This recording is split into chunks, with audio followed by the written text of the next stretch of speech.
In this episode of Ideas, I talk with David Steingard, the man who started Laughing Man Coffee with actor Hugh Jackman. We cover a lot. We talk a lot about his story, and his story really has me thinking about culture and environment and how we can create better environments for ideas, environments to help create ideas. And if you take a listen to the conversation, you'll see what I'm talking about. He talks about his parents who helped create this environment to help him become an entrepreneur. So it has me thinking a lot about me as a dad, creating that environment for my kids, but not only that, but also at work. So I think you'll enjoy this episode. Here we go.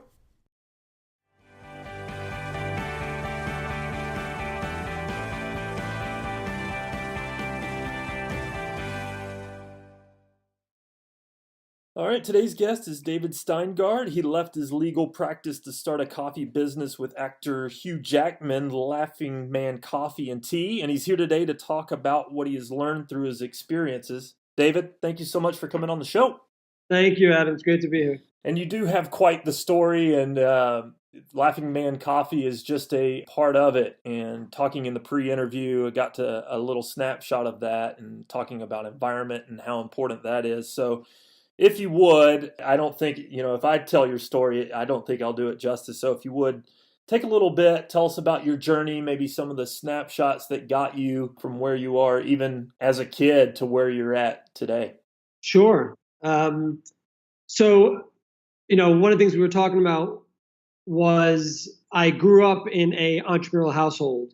And that just meant I was surrounded by my mother and my father who had owned restaurants and had different businesses. And, we would always talk about ideas and name things. And just as a foundation, that's what I thought you were supposed to do. So to come up with an idea, start a business, and that's how you made a living. I think looking back, I see that played a very formative part of my worldview because that was always supported.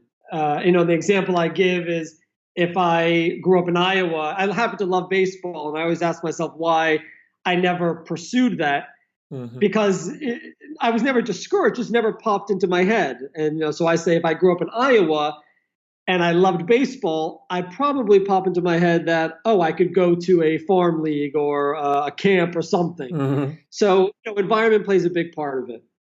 Going up through school, that had its good and bads, meaning I had a strong sense of independence and knew I would be okay, but also meant I was sort of very anti-institution and, didn't do great in school, was always sort of distracted until probably I got to college, where I went to Baruch, part of the CUNY system here. And I met some great people. A lot of them worked at night as well. So they had this sort of great work ethic and entrepreneurial spirit.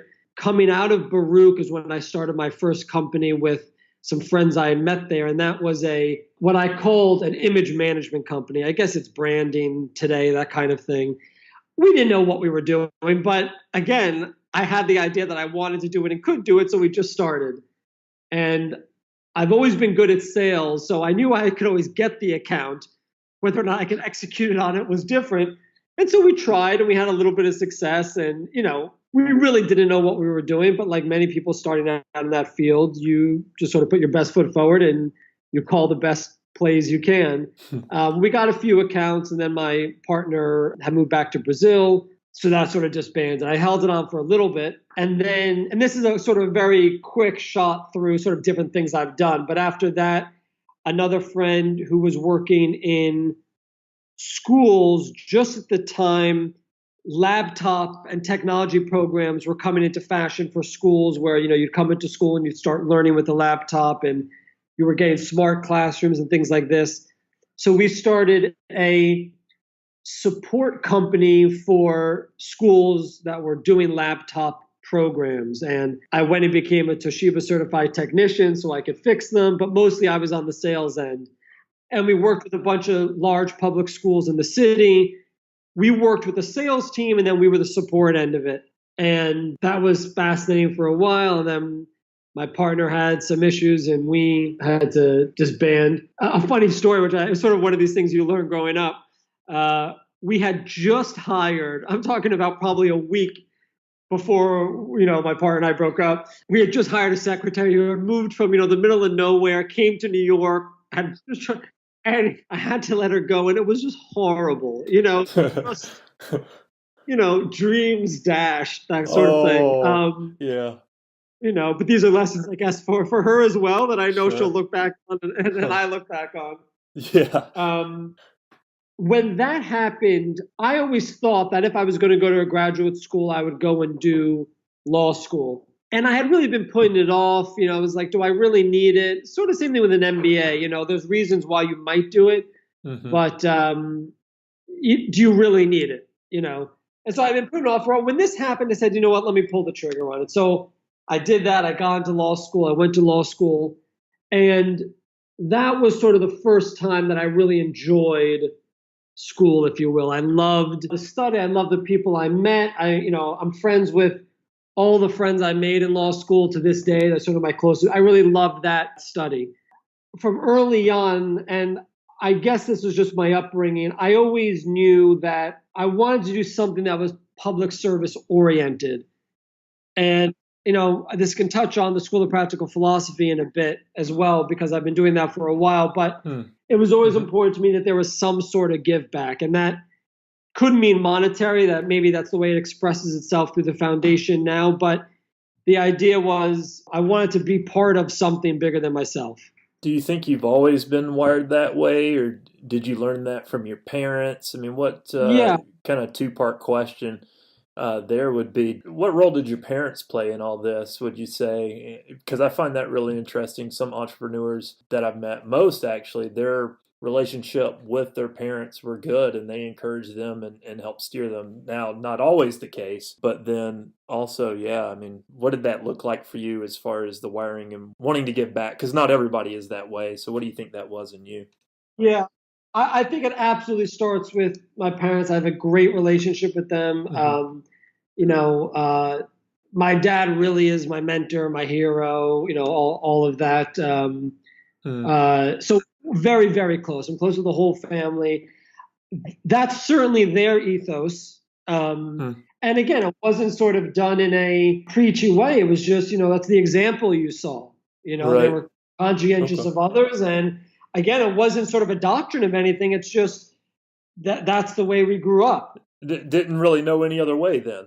Yeah. It's. I mean, they weren't strict, but they, for instance, so I'm Jewish. So we always celebrated the high holidays, right? Hmm. We always took time for that. There was always a sense of there are moments where you need to sacrifice, and that's not necessarily a bad thing, yourself for something larger, you Mm. know? And so that was just in there. Now, to the extent that it resonated with me and I understood it and I connected with it, then had to be something that connected with that. But that was the example for sure.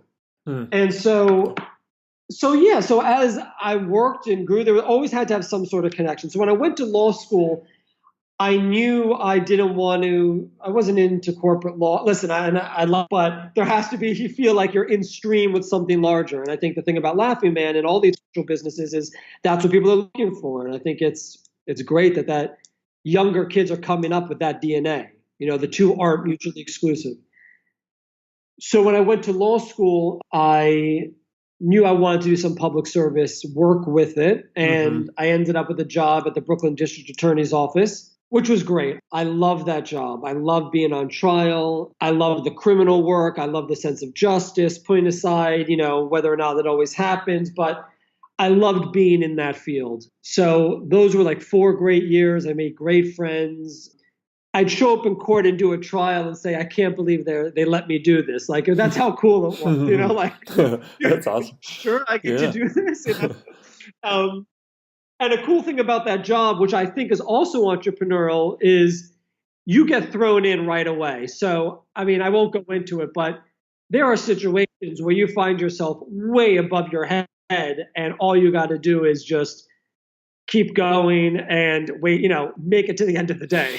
Um, and so I think, yeah, I think having a lot of those experiences helps with obviously being an entrepreneur. Yeah. But I think you have to have something in you that is okay with that, working Hmm. without a net, as it were. Hmm. So I did that for 4 years. It was great. And then, working for the city has its drawbacks. It's not very creative. There's not a huge upside. And I tend to get restless. As soon as I know there's no real, I don't know what the word is, but you can't self-determine anymore in a way, right? Like no matter how good I get or what I do, you're still working in a very confined system. And as soon as that becomes clear, my heart sort of goes out of it. And so I just knew it was time to leave. Gotcha. So it was at this time when I was thinking about what to do next. My family, my father had been in the coffee business ages ago, had started sort of an institution down in Soho before there was anything there, a coffee warehouse that then became, serving a muffin, a bagel, an omelet, and then a full-on restaurant. And he had been in the coffee business for a while. This was about the time when specialty coffee was really hitting its stride. There was a lot of good things about finding the farmers and social justice, and there was a lot of cool things happening. And he always loved the business. And we sort of decided to go back in it together. We had done stuff over the years where I had worked with him and learned a lot, but now we were sort of saying, let's, start this thing together. And we didn't know what that meant. We had access to a little space where the cafe is now at 184 Duane Street down in Tribeca in Manhattan. And we said, okay, let's take that space and go back into coffee. And it was, again, for me, it was checking not only the sort of creative entrepreneurial box, but the social justice box, because specialty coffee is focused on things like fair trade and organic and sustainability and all of that. So it seemed like a great field. Yeah. Just at the time we had made that decision, we had not met, but we had met up again with Hugh. We had been family friends for a while, which we did meet through this place called the School of Practical Philosophy. And we had just met up again. He was actually, there's a school in Australia, which he was part of. And when he came to New York, he was taking classes there. And so very randomly, we had just met and become family friends. We mentioned to him that we were getting back into coffee. And he said, it's so funny. I just came back from Ethiopia working with this NGO called World Vision that I've been supporting, these coffee projects. And I just came back from Ethiopia. I just did this little film. I met people and I want to do more. Do you guys want to partner up on this? And we had zero idea what this meant. We had no idea what going into coffee meant. It was just, we're getting into coffee. He wanted to do more. This was like a week after he came back. And we said, great, let's do it. And what was forefront on our mind was this Paul Newman model and his great story with the dressings and the salad and the popcorn and using celebrity as, as a friend, we weren't just going to capitalize on who he was. It wasn't what we were about. It wasn't what the company was about. So we said, let's do this model where, he gives all his profits back to the foundation and each of the other investors gives portions of their project. So, it equals to a good amount. And we just started out. We came up with this name, Laughing Man, after a long stretch. And we came up with that name because J.D. Salinger is my favorite author. And the name Laughing Man popped into my head, although it has nothing to do with the book. But really, it's about, if you think about that moment of laughter between best friends or even strangers, but when it's really pure, all differences fade away. There's total community and unity and harmony in that moment. And that's what the company is about. And our motto is all be happy, which comes from an old Sanskrit prayer, which I learned in philosophy school, which says, may all be happy, may all be free of disease, may all have well-being, and none suffer misery of any kind. And so that's the ethos of the foundation and the coffee company. I love that happiness exudes from the ethos. That's the vibe you get as you visit the website. I saw the coffee the other day in Target when I was in there and was like, I'm about to talk to him. So that was pretty cool. I mean, it's so funny because from my perspective, and that's why it's so funny to get these calls and it's great to spread the message a bit. Other than recently when we're in stores now, it's really hard to appreciate who knows what we're doing, if anybody. Right. I look at our Instagram followers. I know we have a good thing, but in your day to day, you're so wrapped up in it. So it's nice to hear that the story resonates with people, and that's the response we get, that people love the branding. They love the messaging, but there's an X factor, which I think comes from this all be happy and the environment at the cafe, that people just relate to the optimism. It's not it has no point of view other than there is a place where we can all get along. Do you know what I mean? Right. And that, Yeah. that includes capitalists, and it includes non-capitalists, and it includes left, and it includes right. Hmm. We don't go there only to say, if you go back to this thing of laughter, there is a point where we are in harmony. Yeah. And, it'd be nice to find a way where that can express itself more. Absolutely. So that was the impulse. We opened this cafe. It's 150 square feet down in Duane Street. It's a gem of a little box. And it's just turned into this really special place, not only because the coffee is phenomenal, which we get great reviews on. Again, I go off of the reviews. We have good Yelp reviews. We get good response. Australians come down and give us, their respect because they're coffee snobs. But it's a place of real community. I mean, if you see when the schools opened a couple of weeks ago, the whole neighborhood gathers outside this little cafe and catches up. So it's a very small world in this huge city. It's just exactly what a cafe should be. It's great. And if you get a chance, I'd love for you to come by at some point. I'd love to. And so we started this, and from this cafe, which has been the best calling card, things have grown. We've gotten to where we are now with this national distribution, but we've gotten offers. When they started doing the Oculus, somebody came in and said, listen, we're looking for a coffee shop. Are you guys interested? And we're like, well, how'd you even hear about us? And they'll say things like, our CEO stopped in randomly, had a great experience, and told us to contact you. And we get this stuff all the time, which is great. There's no better calling card than somebody randomly stopping in and liking it. Yeah. So that's how we built the brand. That's how we've gotten to where we are now. And we're at a really interesting place where the foundation is being really well funded, which is always our goal. And we've just done this great project down in Huila, Colombia, where we've given 100 home improvement projects. And, we're talking things like good bathrooms and sinks and fixing rusty roofs. Mm-hmm. And 45 college scholarships to students of coffee farmers. And when we looked at the foundation, I'm sorry if I'm skipping around, so definitely, follow up with whatever interests you. But no, this is good. I wanted to hear it from you for this reason, because you'll include what you find important, and yeah, we'll follow up in a little bit, but keep going. I love it. Okay. So with the foundation, we looked at what was important to us, and there's a lot of work going on in, again, fair trade and organic and sort of supply line sustainability. And there's great work being done that we didn't think we could add much to, other than in our own sourcing. That's what we care about. But we looked at what was really important to us, and we looked at the things we learned in Ethiopia with Dukali, who was our original farmer, the one Hugh went in and met and was inspired by, and I went back and met, and we did some more filming. And really what we learned there is coffee is a family business. And in truth, I think, whether they call them officially or family, nothing happens alone. Yeah, that's a good reminder. Yeah. And I have a great friend who does some work in this area, and, he talks about that. He says, we have this culture of pulling yourself up by your bootstraps, and there absolutely is. But if you look around, everything from the teacher who inspired you to the college loan you got to, the barista who opened the cafe every morning, there's nothing that happens alone.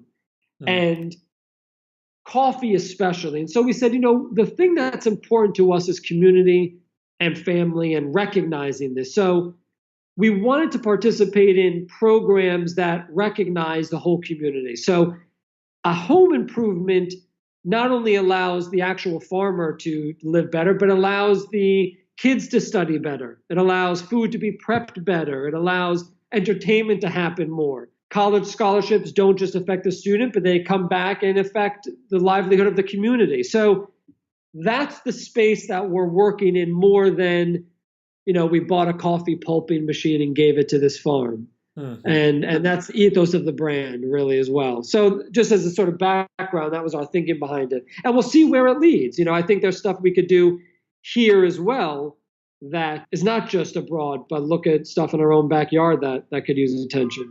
There's a few things that stick out there to me. So the role I wanted to ask you, take a minute to ask you about the foundation. Is that the sort of role that it's playing now is more of a community based, or what kind of role does the foundation play at this point in time? Right. Well, right now we're trying to align our work. At least let me say the last project came about because we wanted to align our work with where we were actually sourcing the coffee from. Okay. Some of our coffee, not all of it, but a lot of the coffee in the Targets and Walmarts and Amazon and Kroger comes from there. And you'll see we have one of the Aquila SKUs. So we wanted to make it very clear to the consumer as we also launch sort of nationally that there's a very clear connection between you buy this coffee, this is the farmers, this is who it's helping. And I think that's important as you establish large consumer goods that have this message that the consumer needs to really be able to wrap their hand around in a quick way. So we found programs that were in line with where we're sourcing, and that's a great thing to do anyway. We're in the talks right now looking at what our next programs are, and that may be sourcing from a different place and maybe going deeper with this Huila co-op. That's still in the talks right now. And where you're sourcing to, I just want listeners to understand this part of it as well. Fair trade, is that how you are sourcing the coffee? Does that play a role in there? And what exactly is that, if you want to take a minute to talk about that part of it? Sure, sure. Fair trade is one of a few good organizations that are trying to address the inequities in coffee farming. Okay. And, in essence, that's farmers not getting a fair return on the hard work they do. Mm-hmm. And there's a bunch of issues to address that. There are the ultimate issue to address it is to raise the quality of coffee and get them better representation on the buying market. That's the ultimate way. Okay. And there's some support to do that. So Fair Trade is an organization that covers bananas, chocolate, clothing, coffee. And their organization, after you subscribe to them and join them and follow their guidelines, guarantees you a floor of a price. So whatever the market may be, if it's a fair trade certified coffee, you're guaranteed a certain price, and that's a livable wage, and however they come up with that. There's organic coffee, which guarantees you can sell it for an organic premium. There's rainforest certified, which means you're respecting the environment as you go. There's all sorts of things. So all of those are good. We don't subscribe to one or any of them right now. We are working with Fair Trade to buy some of our coffee, which is Fair Trade certified, and they're helping us administer these two programs because they have close ties with the co-op, and you need that sort of on the ground connection. Okay. So and again, these organizations also, they need to raise money and do their own thing as well. Altogether, they're a very good solution. I think individually, they're only part of the solution. And so if you're in specialty coffee, you're working with them in one way or another because you're getting a better quality cup. And at the end of the day, that's what has to drive it. Yeah. And that's kind of the surface level questions I wanted to ask you about your journey, but there were two other things that I wanted to dive a little deeper in from your story that I think will really apply to listeners. The first being maybe the fears that came up at these moments of change for you. We could go into you going to the law school, but the one where you were jumping from law school to starting a business, what were some of your personal fears, if you will? Or maybe you didn't have any and all was good and you just did it because that's what you wanted to do. But were there any fears during those moments? And maybe what did you do personally to overcome those fears, if there were any? If you'll talk a minute about that. Yeah, no, it's an interesting question. I would start off by saying this. I don't know if fear is the right word. It may very well be. But what comes to mind when you ask the question is, I am nervous Yeah. every morning when I wake up and go down to the cafe. And what I mean by that is there's certainly levels of it. But I think to be an entrepreneur, there's obviously a nervousness and a fear, but it's not paralyzing. Okay. Yeah, that's good. But there is a nervousness and a fear that keeps you awake and on guard because there are no rules. Hmm. So you're So, more saying that you learn to live with the fear. You learn to navigate through it. yes. Okay. Yes. Yeah, that's a really good point. I like that.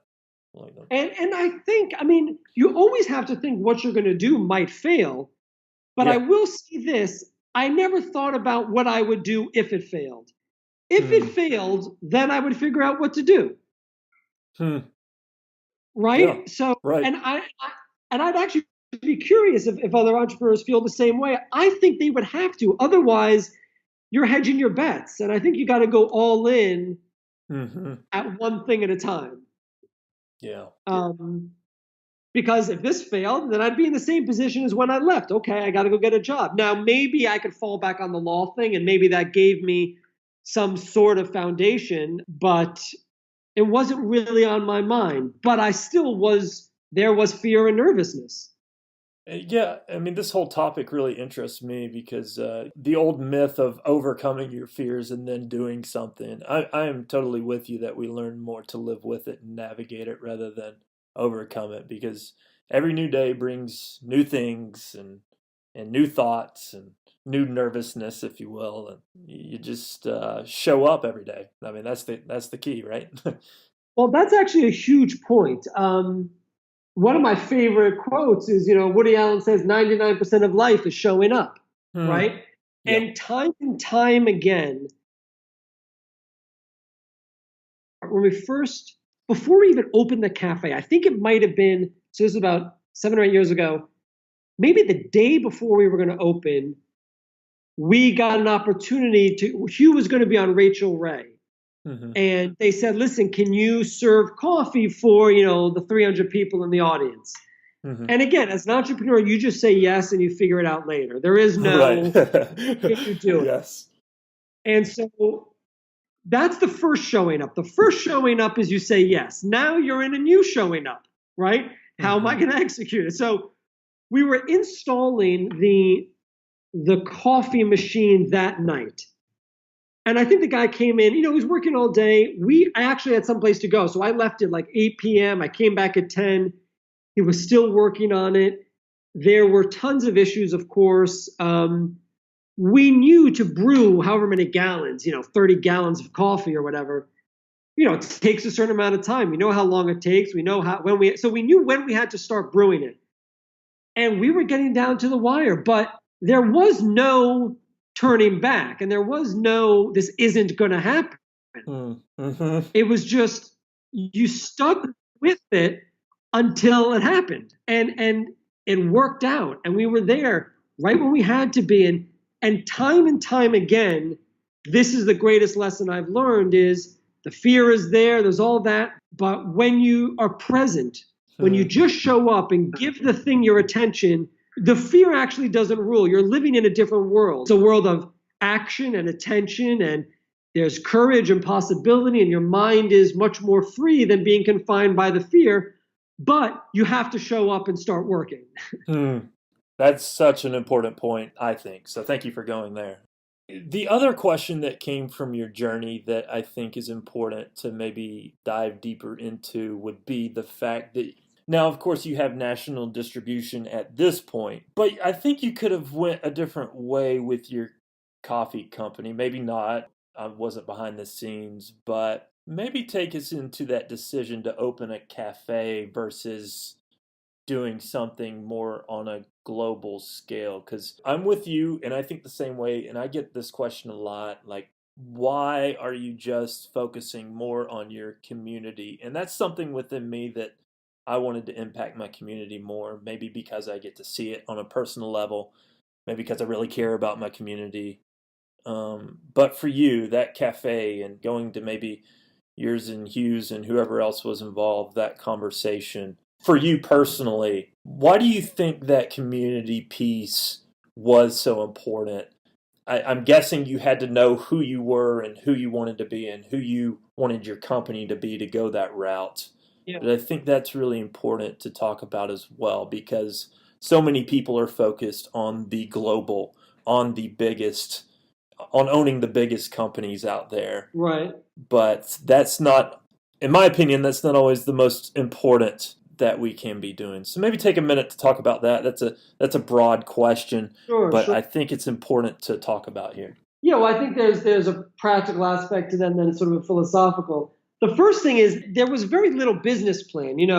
What was interesting about this and what I think has seeped into the culture is this was all very organic. These were friends shaking hands. There was no paper trail. It was just, let's do this. We have this info, so let's do it. Mm-hmm. We had this space. So we had zero idea what was going to happen, but our first reaction was, let's open a cafe, let's buy coffee from Dukali in Ethiopia, tell his story, and sell it. That was like the initial connection. Mm-hmm. So that was the most immediate part. What showed itself out of that, and we started a wholesale, we started a website, but what showed itself is the cafe was carrying the business. The website was a little bit anemic because it requires, you have limited resources and it requires a lot of resources to really do that well. Yeah. The wholesale, again, was okay for a while, but all our resources started going to just making this cafe and potentially a model of 150 square feet space doable and sort of prove that point. And so just time went by and we just kept perfecting it and we kept getting great reviews and opportunities kept coming our way to open other cafes and start to go global. But it started, for lack of a better phrase, being really, really local and representing the brand. I mean, we've never spent a dollar, maybe some mistaken dollars, but truly we've never had a marketing budget for the cafe. It's all been word of mouth. And that has led to the opportunity we got to get the global distribution. And when that happened, in a way, it was a no-brainer because you're not going to fund the foundation to the point we want to off of one cafe. The idea was to start a business model that can be funded forever and do great and to leave a legacy and be an example for, consumerism. Give a great product, compete in the market, make good business decisions, but give back. So we had a slightly different agenda because we knew we had to get enough scale and share the story enough to fund the foundation where we could do the projects we want. So that's really how it came. That's really how it came about. I think having more cafes would be great, and we might see that in the future because the interaction and having people, in a way, having that one-on-one would be amazing. And we'll see what happens in the future. But right now, launching the brand on sort of this national level is a big win. I mean, again, we went from nothing. I mean, we're nobody in a very crowded field. People always ask, who's your competition? Yeah. I've never looked at it that way. Our competition is ourselves. We set out to do this thing. All I have is to make this cafe the best I can, the product the best I can. If people respond to it, then great. If they don't, it's not because I didn't copy Starbucks. Do you know what I mean? Right, exactly. And that goes back to the kind of that point that I made that it seems like y'all knew who you wanted to be. At some point, you decided anyway. Yes. This is what we want to do. This is who we want to be. Yes. So I think that's really important.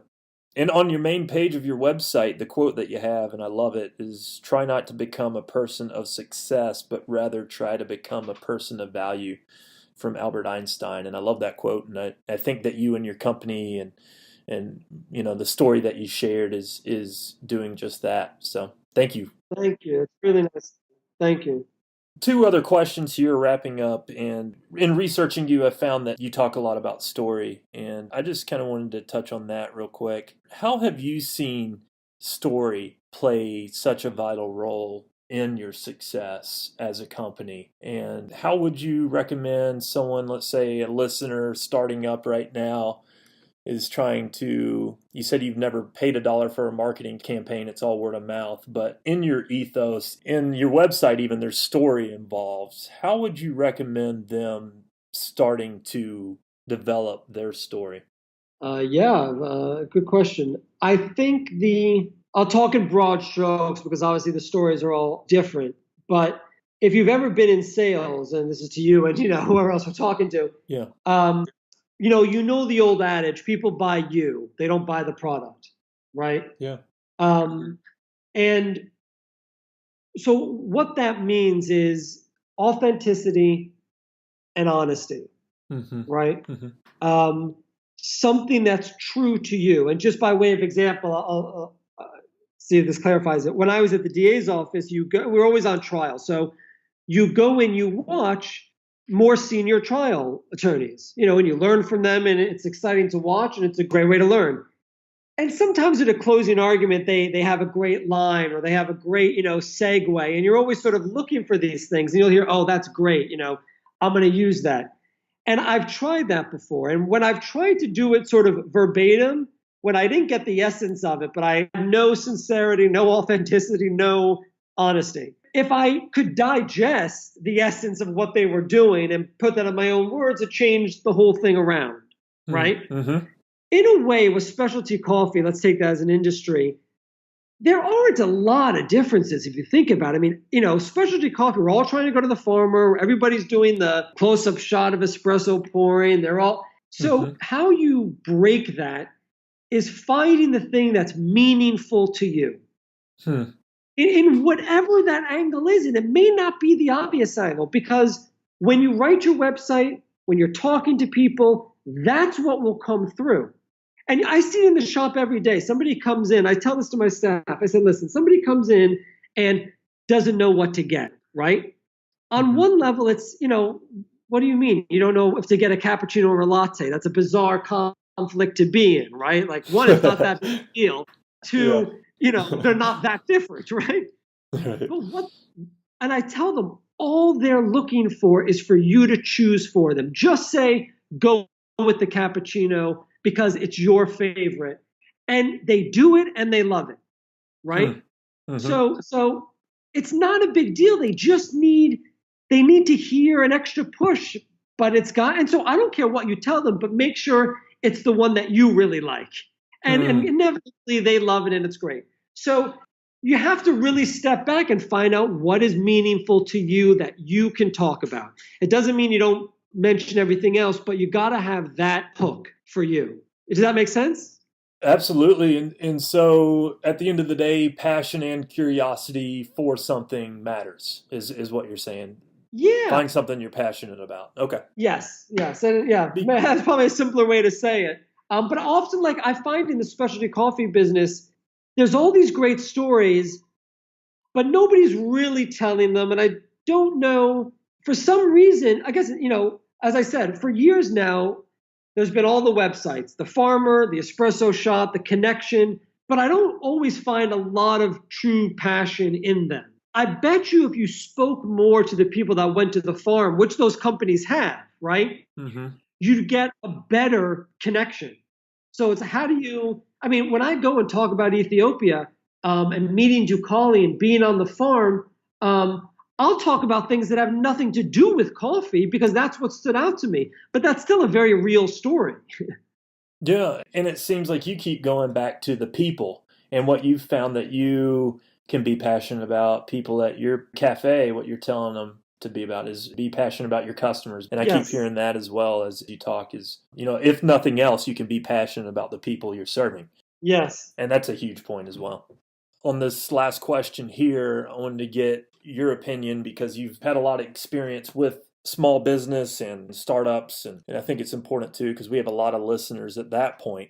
Maybe they're thinking about starting a business. But if there's one last piece of advice you'd like to leave listeners with geared towards that small business and startup realm, it could be something you've already talked about today that you just want to highlight here at the end, or it could be something that we didn't get to talk about today. But what would that one thing be? Only one thing? Only one thing. Okay, I'll go to the broadest stroke because I think if you can nail this, it brings a lot of clarity, which brings clarity to the more pragmatic things you'll have to decide. As an entrepreneur, especially in today's age where sort of everybody wants to be an entrepreneur, you're surrounded only in the news by the ultimate, unicorns and success stories. You never hear about the failures every day. You have to work really hard to, for lack of a better phrase, stay in the pocket, right? Which is a hockey phrase, right? You have to work really hard to stay centered and balanced in yourself. And to me, what that means is don't worry about other people. Don't compare yourself to anybody. Right. Be aware of what's going on, take it in, but don't judge yourself or criticize yourself based on what anybody else is doing. Know your trajectory, know where you have to get to, and find a way to keep that balance, which is going to be not only work, but finding the thing that keeps you connected to you. That's good. Because as soon as you start playing the comparison game, it's over. You will never feel like you have enough physical resources and internal resources to meet the challenges you will. That's such a good reminder because it's so easy to compare. But yeah, thank you for that reminder. And there was so much value in this episode that I think myself and listeners can now take and run with in our own lives. But my last question to you is, where would you like to send people to find out more about you and your work? Oh, that's great. I would check out laughingmanfoundation.org. Perfect. All right. Thanks again, David. Thank you so much. It was a real pleasure. Thank you for tuning in. I hope you got something out of these ideas. Go ahead and subscribe so you don't miss an episode.